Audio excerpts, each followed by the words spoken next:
Wabah virus COVID-19 dan demam berdarah terus menjadi perhatian pemerintah Kabupaten Kupang. Dari data yang diperoleh, saat ini terdapat 1 orang ODP atau orang dalam pemantauan virus corona atau COVID-19 asal Kabupaten Kupang. Sedangkan untuk kasus demam berdarah, sudah ada 3 orang pasien yang meninggal dunia. Pada kesempatan dialog dan tatap muka bersama wartawan, Bupati Kupang Korinus Masneno didampingi asisten 1 serta Kepala Dinas Kesehatan Kabupaten Kupang menyampaikan beberapa tindakan antisipasi yang telah dilakukan pemerintah menyangkut persoalan COVID-19 dan DBD. Bupati Kupang Korinus Masneno telah menginstruksikan kepada camat di wilayah perbatasan Timor Leste seperti Oekusi dan Oepoli melakukan pencegahan virus COVID-19 dengan mencegah pendatang ilegal. Banyaknya tenaga kerja wanita asal Kabupaten Kupang yang dipulangkan dari luar negeri juga perlu dilakukan pemeriksaan serius. Bupati Kupang telah meminta Kepala Dinas Kesehatan agar Kepala Puskesmas langsung melakukan pemeriksaan ketika TKW asal Kabupaten Kupang tiba di Kupang. Jadi sekarang ini orang masih keluar masuk menggunakan jalan tikus yang ada. Secara hukum, sebetulnya pintu di sana itu tidak dibuka dan tidak pernah terbuka.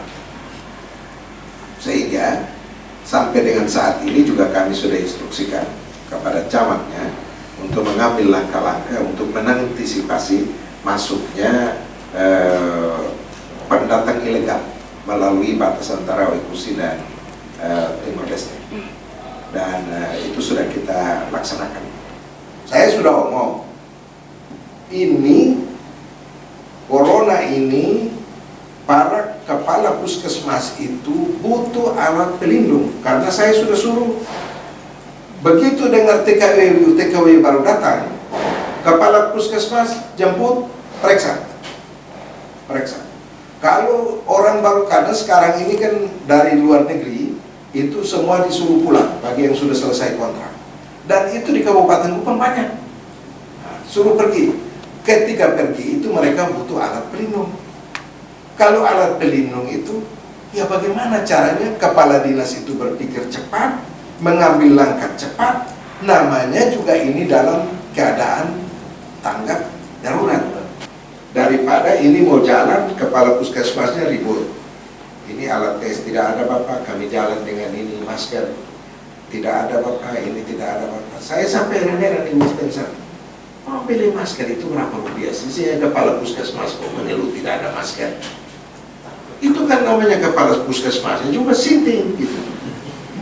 Masa beli masker satu untuk pergi periksa itu harus tanya kepala dinas kesehatan, mengeluh kiri kanan.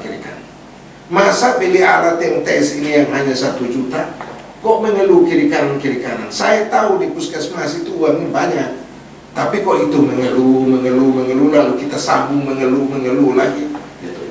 Itu kan kita sebenarnya membesar-besarkan masalah yang tidak perlu ada masalah.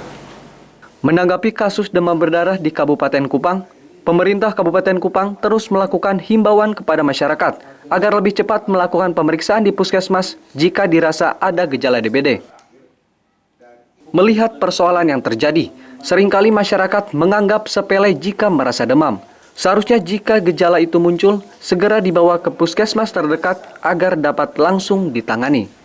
Setiap akhir masa hujan dan ada rendaman air yang tidak mengalir, ada jentik-jentik nyamuk, maka itu pasti ada DBD. Dan itu setiap tahun kita alami, Kabupaten Kupang kita alami. Artinya bahwa persoalan dasarnya terletak pada kebersihan lingkungan. Jadi saya sudah perintahkan, dan waktu itu dikoordinir langsung oleh Pak Wakil Bupati, bahkan turun sampai di lapangan melakukan fogging pada lokasi-lokasi tertentu. Bahkan kami rapat dengan Forkopimda, dan Forkopimda pun misalnya dari Polres itu sampai turun di lapangan dan ikut melakukan kegiatan fogging. Ya. Pola hidup sehat dan lingkungan bersih menjadi kunci utama terbebas dari serangan virus COVID-19 dan demam berdarah. Bupati juga menghimbau kepada masyarakat agar cepat melakukan pemeriksaan dan pengisolasian diri selama 14 hari setelah melakukan perjalanan keluar daerah. Clemens Funit, FB TV, melaporkan.